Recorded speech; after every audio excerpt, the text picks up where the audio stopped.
अर्जुन ग्रोवर स्वागत करता है हर्बल लाइफ में। आज आपको एक अद्भुत जड़ी बूटी से परिचय कराऊंगा। उस जड़ी बूटी का नाम है जल पिपली। तो बहुत नज़दीक से आपको दिखाने की कोशिश करता हूँ। पहले देखिए, यह है पिपली जैसा होता है, जल पिपली है। यह जो है नमी वाला जगह पर उगता है। तो चलिए आपको नज़दीक से दिखाते हैं उगा हुआ को।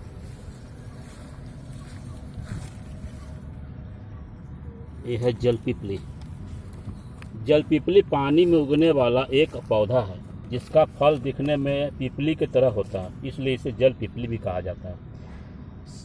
खासतौर पर यह पेट के रोगों जैसे कि कब्ज, बवासीर आदि के इलाज में यह जड़ी बूटी बहुत कारगर है। कश्मीर में पाए जाने वाले जल पिपली को औषधि की दृष्टि से बहुत अच्छा माना जाता है।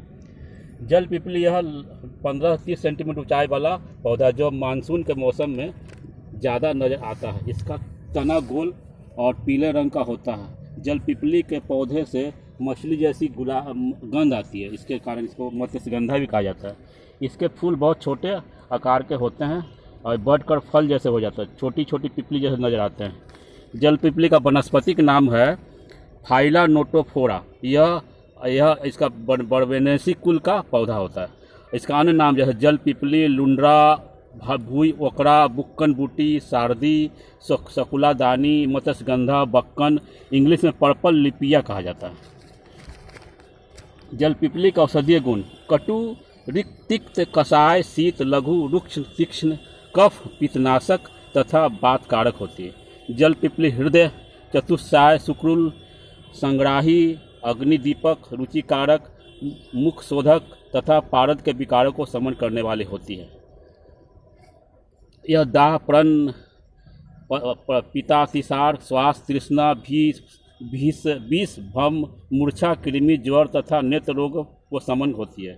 जल पिपली प्रसामक, मूत्रल तथा स्तंभक, कोमोत्तेजक, क्षति रोधक, उदर विक्राय वर्धक तथा कृमियों का कृमि निरोधी, ज्वर हर, बाजी कारक, शीत वातकारक, पूज्य जलन तथा विष का नाशक होते हैं। जल पिपली हृदय रोग तथा रक्त विकार, नेत्र रोग, ताम श्वास, श्वसन प्रणाली, नलिका शोध, पिपासा, मूर्छा, वर्ण और प्रतिशामक, जनशूल तथा मूत्र घात शामक होते हैं।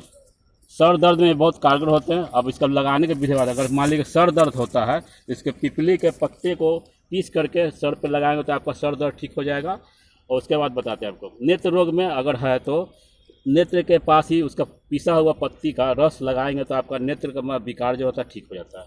उसके बाद आते हैं सांस की समस्याओं में भी इसका काम किया जाता है। तो सांस की समस्या में इसको क्या करना पड़ता है कि इसके रस को निकाल करके और इसमें सरीबा मिलाकर पीते हैं तो आपका सांस वाला पड़ने जो दिक्कत है वो ठीक हो जाता है। दस्त में भी यूज किया जा सकता है। बवासीर में भी इसका यूज किया जाता है। पेशाब में अगर जलन है तो इसका भी उपयोग किया जाता है।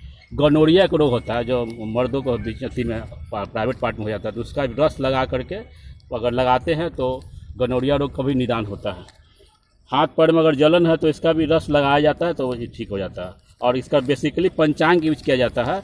अगर पंचांग यूज करते हैं तो पंचांग का मतलब समझते हैं पूरा पौधे का सुखा करके और उसका पाउडर को या उसका काढ़ा निकाल कर पीते हैं तो आंतरिक रूप से तो आपका बहुत शोधक होता है। क्या बोलते हैं, वृक्क में मतलब किडनी में भी शोधन करता है, किडनी को साफ करता है। और पेट में भी कोई कृमि रहता है तो वो खत्म हो जाता है। तो ये बहुत अच्छा उपयोगी पौधा है और ये अब दुर्लभ होता जा रहा है। लेकिन कहीं कहीं जहाँ पर जल का प्रभाव रहता है वहाँ पे बहुत पाया जाता है। आप देख सकते हैं पूरा फैला हुआ है, बहुत दूर तक फैला हुआ है। देखिए फूल भी बहुत सुंदर होता है। इसका फूल आपको दिखाते हैं। इसका फूल देखिए एकदम क्लोज में, देखिए फूल कैसा होता है। नहीं दिख रहा तो आप दिखाते हैं। ये फूल है। Thank you. मेरे चैनल को सब्सक्राइब कीजिए। धन्यवाद।